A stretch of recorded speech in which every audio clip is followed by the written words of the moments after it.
Ikaw na po. Hi, Vin. Hello, Kit. Hello. Good afternoon. How are you today? I'm good.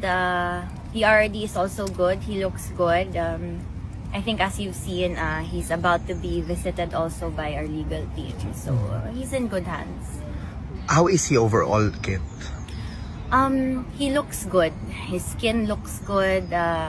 He eats. He eats enough. And I think he's adjusted better already. Although, again, nothing is ideal in this situation.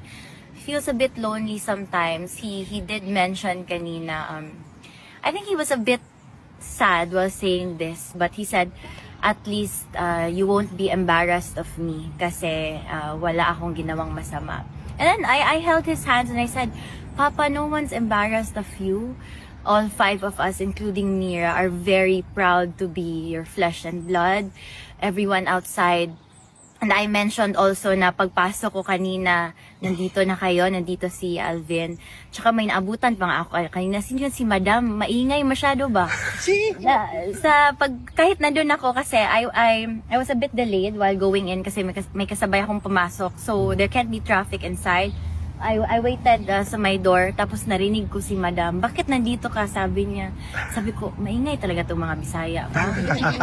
So, ayun, I told TRRD that all of you are here. I even sent him some of our pictures from the different Facebook pages showing na me with the supporters. How are you adjusting with your visit this time? I think my time management is better. May patakbo pero hindi na masyado mabilis. I'm on time. The last visit, I think last week, I was quite early. Ngayon naman I was on time. I'm adjusting well and I'm trying my best to make sure that I'm not late because like I said, yung first visit ko, which I think naman is understandable kasi grabe yung jet lag ko. Nahingi siya ng 10 minutes extension sa guard. Naawa ako, sabi ko, I have to be earlier or at least on time next time. Kit, just to talk about the soon reading of the decision of the appeals chamber, no? What are your lingering thoughts about the reading of that decision, which is consequential to the Filipino people supporting your father and your family? I'm just really praying, kasi at the end of the day, it's beyond our control. And no matter how much you try to worry about things that you can't control, it's not gonna change a thing. Yun din yung sabi ni PRRD when I asked him about different matters also, including that, sabi niya, God. Leave it up to God. Like he always says also, inshallah. Mm-hmm. As the sister of the Vice President of the Republic of the Philippines, what's your lingering thoughts or your opinion about the unstoppable attack almost in all sides sa sister mo, sa family mo, particularly the impeachment complaint hurled against her?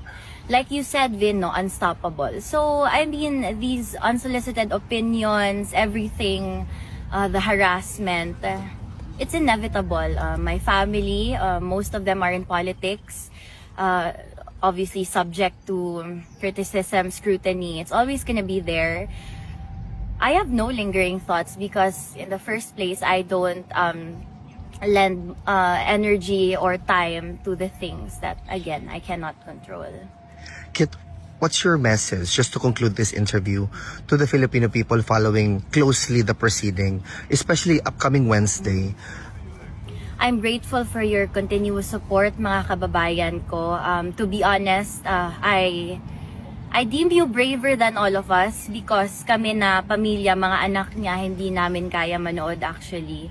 I think that everyone that's continuing to show support are the best people ever. Maraming salamat sa inyo.